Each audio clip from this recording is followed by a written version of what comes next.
साबिक गवर्नर सिंध इमरान इस्माइल ने पाकिस्तान तहरीक इंसाफ छोड़ने का ऐलान कर दिया। कराची में प्रेस कॉन्फ्रेंस करते हुए इमरान इस्माइल ने कहा कि आज उनकी आखिरी सियासी प्रेस कॉन्फ्रेंस है।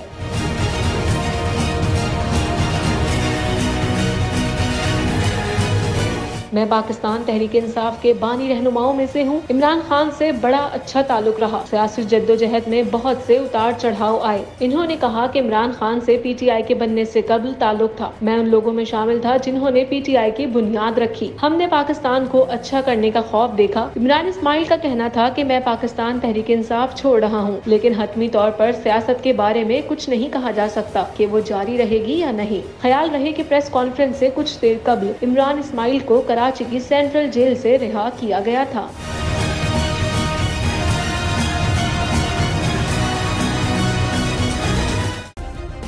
सब्सक्राइब करें और बेल दबाएं ताकि कोई खबर रह न जाए।